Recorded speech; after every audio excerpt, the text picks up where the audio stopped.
Hey everyone, hope you're having a great start to your week. Thanks for tuning in with us here in the ADN studio. I'm Haley Outen. We now welcome you into an all-new episode of Mondays with Mike. And now here's college basketball analyst Mike O'Donnell with us via Skype. Mike, great to see you as always. Football is over. It is officially hoops 24/7 now. I'm loving it. Well, funny you should say that because the city of Philadelphia is feeling pretty good waking up this morning. But let's start the show off by talking about the Temple Owls. They've won 5 of their last 6. What's been working so well for Fran Dunphy's squad? Yeah, a huge week for the Temple Owls. A massive overtime thrilling win versus Wichita State. That's a big resume win for Temple.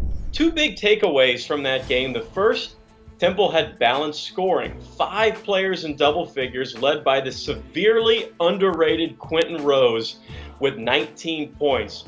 And the second takeaway, turnovers. Versus that suffocating Shockers defense, the Owls turned it over just 10 times, whereas the Shockers had 16 turnovers. That led to 16 points for the Owls. And then on Super Bowl Sunday, the Owls traveled down to the Big Easy and stole an 83-76 win over the Tulane Green Wave.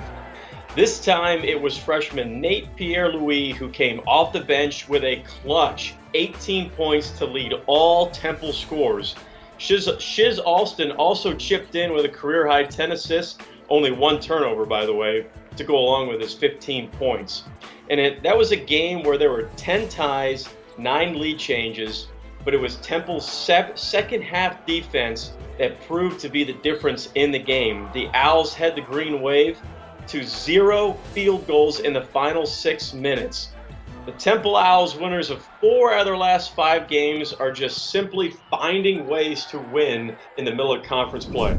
Mike, we've talked about Temple's resume all season long as well as their RPI. What can they do to solidify a spot in the Big Dance come March? Well, first of all, I think everybody would have to agree when I say that Temple is the strangest team in college basketball, but they are really primed to make a great run here late in conference and set themselves up for a potential at-large bid. Here's why this is a strange team. I'll break it down for you. So the Temple Owls now have wins over Auburn and Clemson, who have an RPI inside of the top 10, and a win over Wichita State. That is a huge quadrant 1 win. All 3 teams are in the AP top 25. All 3 teams are inside the top 30 RPI. Those are big wins. And you add in a road win over SMU and a neutral court win over South Carolina, who's playing great ball late in the SEC. That makes the Owls a top 30 RPI team with a strength of schedule inside of the top 5 in the country. So why isn't Temple a top 25 team? Well, they have a few baffling losses. They lost at LaSalle and George Washington at home, and they lost to Tulane and Memphis at home, games that they should have won. But if the Owls go 6-1 to finish out the year, they'll be 19-11 with a very, very convincing resume.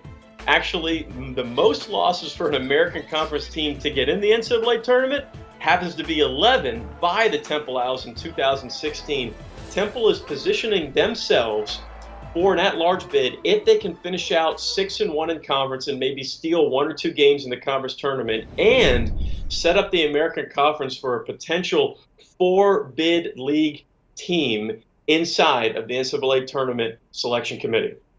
Well, Mike, another team that has their eyes set on the NCAA tournament are Kelvin Sampson's Houston Cougars. Can they set themselves up for an at-large bid? Yeah, I think it's a given right now that Houston's going to get in, barring any really, really bad losses. I really feel they're going to be that strong bubble candidate team that is going to be that 3rd team in for the American Conference. Now, here's what Houston has done to solidify themselves as a legitimate at-large team. So they have great wins over Arkansas, Providence, and Wichita State. They've got an RPI of 42. Their strength of schedule is a little concerning, only at 105. But they still have to play SMU twice and Cincinnati at home. They need to win on the road. Winning at SMU and at Cincinnati is going to be a huge deal. They have to take care of their games versus Memphis and UCF.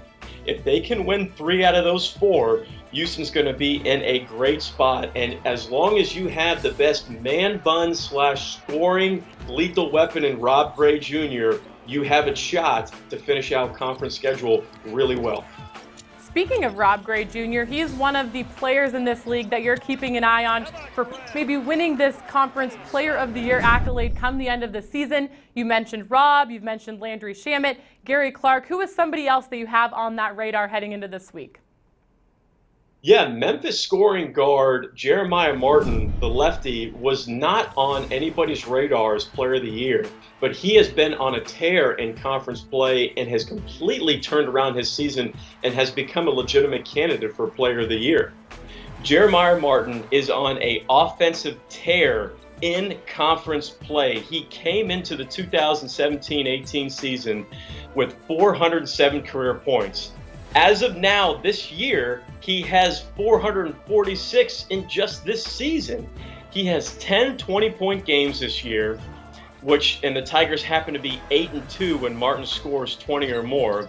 But he's also sharing the ball too. In those 10 20-point games, Martin is dishing out 4.5 assists per game. He's averaging 18 points per game on the season, but you can make a serious case that he is the best two-way player in the American Conference. Since December 9th, Martin has 41 steals and 14 blocks. That's second in the American Conference in total steals and second in steals per game. Jeremiah Martin is truly doing it all and making a case for being a Player of the Year candidate.